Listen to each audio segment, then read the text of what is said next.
Alright, here's another part of me documenting putting this T5 inside of the 33 Dodge and what I've done. So first, sanded the shaft with 400 grit and 1000 grit. There's a bearing that goes in the back of the crank. And the bearing now, the throwout bearing, now slides decently smooth. Once it has some lube on it, don't get excited from me doing that too much. All right, then I had to grind the sides of this so that I can fit it in between the clutch fork, which I have, which apparently is different, and I can't use that clutch fork, which some later models than 33 can use. Oh, but now that we're underneath here, here's what's happening. So now I'm able to fit this clutch throwout bearing, and I had to grind inside. I had to grind these areas right here inside, just lightly using a Dremel. Just ground them down, but now you can see, I'll give you another view of it here. You can see, yeah, it's touching there. Can I see? There we go. There's a better view.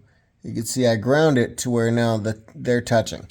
Now my next problem is that there's nothing for the springs on here to hold on to. All right, here's the fun part. I have to weld on this side and on the outside over here.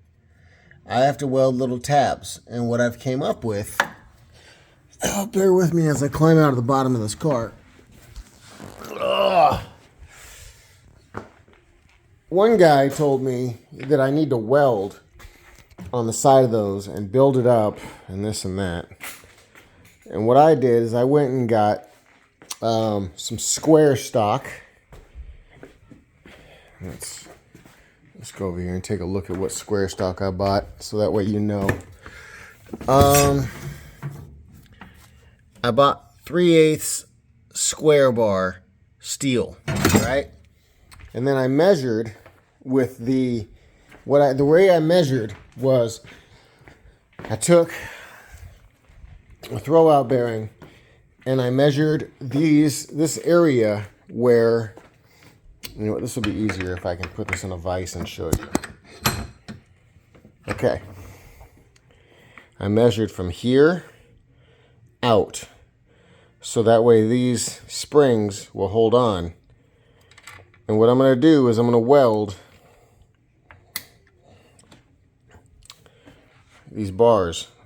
I'm going to weld them onto the fork that's in there, so that way they'll hang on. And they'll be out here. You know, you got the fork, the two forks that I have that go in there. This will be out here, and I'm going to weld these to the side, outside of the fork. What I've done is I've actually ground them as a bevel, so that way the weld will go inside and connect. And this should be what I'm looking at when I'm able to put that throwout bearing on there. After that, everything else should bolt on, from my understanding. But as the nightmare continues, the 33 hasn't ran in over a year because of the transmission problems. And now I'm at the point where I think I'm able to, once I get these things welded in, I should be able to roll the process, get the transmission in, and just get this thing going. Because the engine runs great. It starts, turns over, I run it once in a while, but now this all handled. The only crummy part is that the shifter usually is up here. This is where it comes out of. It's going to be about here or here in this range. So it's going to have to come up and then over. So it'll probably be shorter. I'm not sure. I might even do something where I I push it and S-curve it, but that might be too obvious. So I'm not sure what I'm going to do, but it is a stick shift, and I do still have to build. I do still have to build a rod that will go. I might even just lop that off and weld a bar onto it. I'm not sure yet, so we'll see. But this guy goes there, and then we'll be happy.